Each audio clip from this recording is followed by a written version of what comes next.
Jeff Zrebiec of The Athletic caught up with friend of the show, Cole Jackson, on his YouTube channel, Road Graders, and there were several takeaways that we felt like were really interesting, particularly some comments on Roquan Smith. And Sarah, when you take a look at Roquan's year, a lot different than his first 2 years in Baltimore.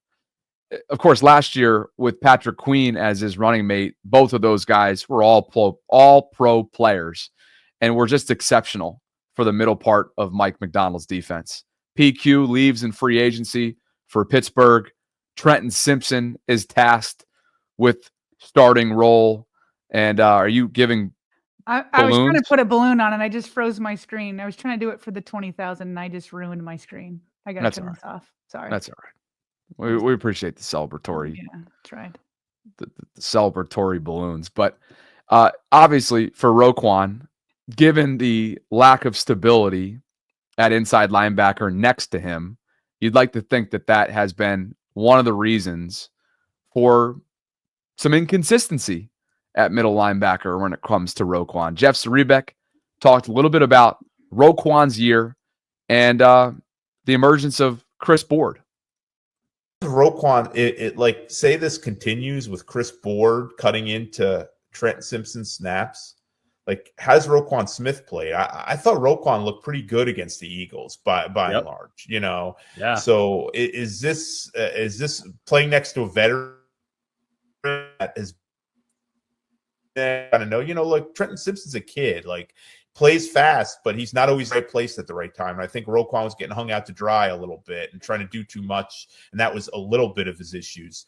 You know, knowing where Board's going to be, yeah, maybe he's limited in some ways, but I think he understands. So maybe that frees up Roquan even more. Kind of like CJ Mosley with Daryl Smith that year when they brought him in to kind of be that stable vet. Yeah, totally. So, you know, we'll see, but I think the signs are good on defense. Look, this isn't an indictment against Trenton Simpson. This is more along the lines of, hey, there's been a lot of change there, and you're asking a lot of a second-year player who's essentially become a first-year starter in this league, the former second-round pick out of Clemson. And so, yes, the Chris Board emergence, I think, has been very beneficial to Roquan. And then I think you can't put a price tag on the importance of the personnel adjustment on the back end for Roquan's dependability, for Roquan's trust. When Kyle Hamilton and Ardarius Washington were moved to deep safety on the back end, that provided stability that, quite frankly, this defense did not have the prior weeks leading up to that change. We know the amount of change that the secondary has endured, whether it was the benching of the third highest cap hit player on this team in Marcus Williams, whose role at this point and whose future in Baltimore is very unknown and certainly in limbo. Eddie Jackson, while he wasn't brought in to be a key piece, he was a piece as a veteran at the safety position. He's no longer on the team after not traveling to Pittsburgh and then being cut not long after. So whether it's the veteran and the savvy of Chris Board, or on top of that, Kyle and Ardarius providing true dependability, true security on the back end and a sense of calm. I think all of those things have put Roquan in a position where he can play more freely. He can play with a certain type of reckless abandon and a physicality and a confidence that we've grown accustomed to seeing. And I think there's no coincidence that as soon as that adjustment was made on the back end, you saw a Roquan that was flying around. You saw a Roquan that was mixing it up for tackles for loss. You saw a Roquan that was highly, highly physical and was taking better angles and didn't look as if he were a step behind. And that's what it felt like. That's what it has felt like throughout stretches of this season. So Jeff mentioned it. His phrasing there was that Roquan was, or at times has been hung out to dry. And I think that's a fair way of putting it. They've asked a lot of Roquan. And when I think this newfound appreciation that I think all of us probably have for Patrick Queen is legitimate. He was an all-pro player for this team last year, and when you take him out of the equation, and the physicality that he played with, and the intuition, and the sideline to sideline speed, and the study, and the experience, and you add in Trenton Simpson, you ask him to be a running mate starter from the jump in year 2. It's been a lot. He's been drinking from the fire hose, and I think Trenton has shown all kinds of signs and flashes of brilliance that he will be a starter in this league. But as of right now, they got to put Roquan in a better position for success. And I think by doing that, you've seen the emergence of Chris Board. And certainly I see you guys mentioning Geno Stone as well. Him being out of the equation, I think you have a newfound appreciation for him as well, having left in free agency for Cincinnati. He was a reliable ball hawk and didn't he have 7 interceptions last year? I think that was what the number was. So that's all part of the equation. Some other notes here. Again, you can watch the full interview on Road Graders, which is Cole Jackson's YouTube channel. But one thing that's garnered a lot of attention this week is the buy-in or lack thereof, given a lot of these public situations that has, at least within these circles, been a part of the conversation when it comes to the Ravens. Eddie Jackson, Marcus Williams, Deontay Johnson suspension. And Jeff Zrebiec started the press conference earlier this week asking John Harbaugh about the buy-in internally within the locker room. He wasn't a fan of that, but Jeff stood tall, and I'm glad he did because it's a question that absolutely needed to be asked. 3 guys now, right? Like 3 public instances with guys. Now, Marcus Williams, it's just odd to see him on the sideline back in that first Cleveland game. Like, why was he active if he wasn't going to play? Something clearly went on between Marcus Williams and the team after the inactive list came out where they said, you know what?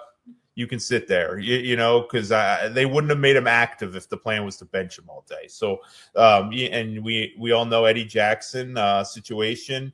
His frustration was with Zach Orr, and that kind of bubbled over, and he got kept home and ultimately released, and the Deontay Johnson thing became kind of public. These kind of things happen on teams, believe it or not. I'm not sweeping it under the rug, but usually they stay in-house, the Super Bowl team had that mutiny, so to speak. So this stuff happens where guys aren't happy with their playing time. Guys aren't happy with their roles. There's locker room disputes. People are pissed off, but for have a team that, a winning team, a winning veteran team, that's played pretty good football for a good amount of the season so far, to have 3 instances I thought was notable, or I thought needed to be asked about. So, this is the first time where it feels like they've underachieved a little in the regular season. And, I say that, they have played a really tough schedule. I mean, I looked at it like there's a good chance that every projected AFC playoff team they'll have played, right? Yeah. I mean, they've already played the Chiefs. They've already played the Bills. They will play the Texans in a couple weeks. Steelers. They've obviously played the Steelers. They played the Broncos. They played the Chargers. So they pretty much played everybody. They played the Eagles. They've played on short rest. They've had some tough road trips. So, yeah, they've been put through the ringer a little bit. So, 8-5 in that stretch, I don't – it's not a disappointment, I wouldn't say. But they've also been very healthy. So, I think you want to take advantage of that. They've had probably the best offense they've ever had. So you'd hope you'd have more than 8 wins, but that's not where they're at. So I think there's some frustration a little bit with that, but I'd be lying to you, Cole, if I noticed like a divided locker room. Like, I really do think these are isolated incidents. Couple important takeaways there when you hear from Jeff with Cole. One, the isolated incidents, referring to, of course, Eddie Jackson, Marcus Williams, and Deontay Johnson, all of which became public, at least within our circles here locally. We mentioned that Deontay didn't necessarily have a lot of legs nationally, but here, of course, it was a part of the conversation, particularly when it comes to the wide receiver position. So Jeff believes those are isolated incidents, Sarah, and he doesn't believe that there's a locker room divide. And those 2 things are certainly notable. I mean, we talked about it on Monday. Like I just said, I just didn't think it was that really big of a distraction. Like, especially Marcus Williams, I put it on a scale of distraction 1 to 10. Eddie Jackson, I made it a little bit bigger, but it was like he was gone as soon as it happened. And the other players, I'm sure, are just like, well, I'm sure they all love Eddie. He's from Florida. I know they all love him for that, but it's not like, he was a big producer. He had one shot at a big shot at it, and he didn't show up. And then obviously we all know the Deontay Johnson situation, and that one I said was like a 4 out of 10, mostly just because I do think that they're isolated. I don't see this as like a locker room wide problem, like in 2012 when there was an actual mutiny and it was Ed Reed, who was your future Hall of Famer, and he was unhappy at, you know what I mean? Like I probably could rank it that low because I had covered that mutiny and it was nowhere close to what that was. And that was more locker room wide. And so like this one, I'm with Jeff. It's more isolated incidents. And all I saw at the pressures and in the locker room was a Zay Flowers that was excited to get going again, a Lamar Jackson who's fired up, and Kyle Hamilton who's like, okay, we're ready to get more aggressive. And like, that's all I see from the leaders. So that's why I'm just like, it just doesn't really go deeper than the surface for me. Now, you just popped back in, so I wanted to give you a chance to react to the Roquan comments, and I did mine, and I essentially said, hey, and if you're just tuning in, you heard from Jeff a second ago with Cole. He feels like Roquan, in a sense, has been hung out to dry, and the emergence of Chris Board as his running mate has really allowed Roquan to probably play a little bit more free, Sarah, and as much as Trenton has shown flashes of brilliance, and he's a lovable personality, and he is as physical as it comes, he is a second-year player. And not only is he a second-year player, but he's a first-year starter. Right. He didn't get many reps aside from the regular season finale outside of special teams a year ago. Yeah. And Patrick Queen played at an all-pro level for them and left in free agency and was paid handsomely by Pittsburgh. Maybe not paid what he thought he might be paid in the open market, but I think there's a newfound appreciation for Patrick if folks don't already have it. And my also thought was, I don't think you can overstate the importance of the personnel adjustment on the back end and the trust that I think it probably gave Roquan. With Kyle and Ardarius going back there at deep safety, it provided a sense of calm. And I think you saw Roquan at times maybe trying to do too much, or there was just too much on his plate that at times he looked slow. He looked a half step behind. He wasn't playing with that reckless abandon that we've watched Roquan, really kind of take over this defense with over the last several seasons. I feel like people, or maybe I should just speak for myself, me for sure, because of the way Roquan Smith instantly had an impact on the defense when he was traded. And I feel like we saw how much better Patrick Queen played when he came, even though Patrick Queen was already ascending before he came. I just kind of assumed, well, this is like Superman at the inside linebacker position, and he can overcome so much. So for me, it was like, he'll just do with Trenton Simpson what he did with Patrick Queen. And obviously that was a wrong assumption of me, because he got a Patrick Queen in his third year, and then in third year of starting, by the way. And then he got him in his final year, that fourth year before he moved on to the Steelers. So I for sure underestimated, or maybe overestimated, Roquan Smith's ability to just cover up, mistakes of others. And so it had never dawned on me, because I think two things are true at once. I think Roquan is carrying a little extra weight. And so when he would get to things late, like it was more quickly like, oh, well, he's just a step slower. And maybe that's still true, but it never dawned on me when we talked, like Marlon Humphrey talking and other people talking, that people were trying to do other people's jobs. And maybe Roquan Smith was trying to do too much. I mean, at least that's what Jeff Strebeck is kind of implying here. And we did talk about how Roquan looked better in recent weeks, including the Steelers, but then he got injured. And then against the Eagles, I thought he played pretty well. And that sort of lines up with Chris Board getting more of the snap share.